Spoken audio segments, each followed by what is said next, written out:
Cēsu jaunieši uzfilmējuši materiālu īsfilmē par dzimto pilsētu Cēsīm. Nauda filmas tapšanai piesaistīta, izmantojot Eiropas Savienības programmas jaunatņu darbībā līdzekļus. Kopumā 5500 eiro.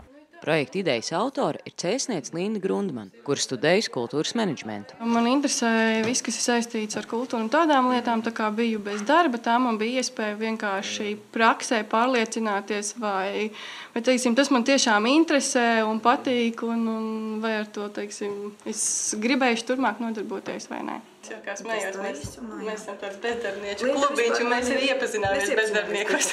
Un tad viņi man pieaicināja, jūs arī iepriekš. Tas tā kā jā, visas.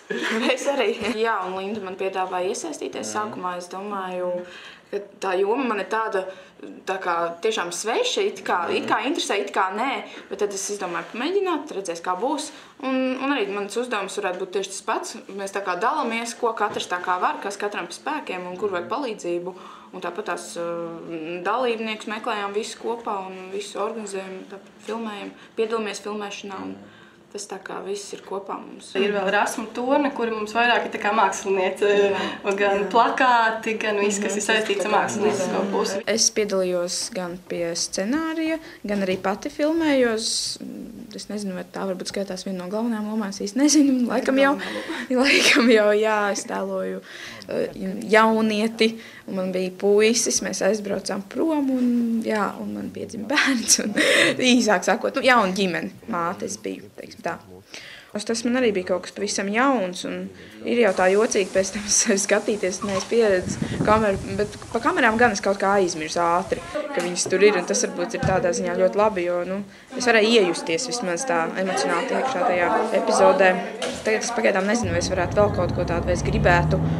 Varbūt gribētu, bet kaut ko netik nopietni iespējams. Ir brīži, kad man patika tas, bet daži man bija pa nopietnu, un varbūt tas nav gluži man. Man gribētos vairāk kaut ko, kas vilkt uz kaut kādu komēdiju vai šausmeni. Kaut ko tādu, man liekas, tas man aizraut mazliet vairāk. Mums kaut kā sanāca neparasti ar tiem aktieriem, jo mums var teikt, kāds 2 nedēļas pirms mums pat nebija labi skaidrs, kas mums tēlos vīriešu lomas, bet tad kaut kā galvenais lomas tēlotājs viņam vienreiz paņēmās līdzi viens draugs, kurš izrādās ir arī kaut ko tādu darījis, un mēs viņu pieaicinājām, viņš bija ar mieru. Mums tā kā pa diedziņu viss aizgāja ļoti tā labi, bez aizķeršanās. Un tas jau vien rāda to, ka šai filmai bija jātop. Pagaidām filmai dots nosaukums Ceļš, lai ieskicētu to, kādu ceļu jaunieši izvēlas.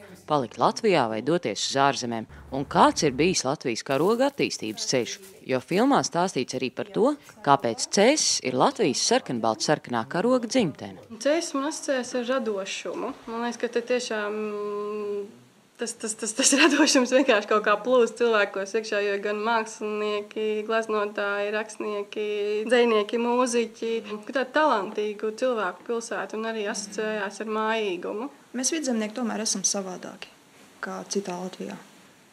Mūsos ir tāds lepnums tā kā par sevi, ne par sevi arī, bet vispār par savu vietu šo te.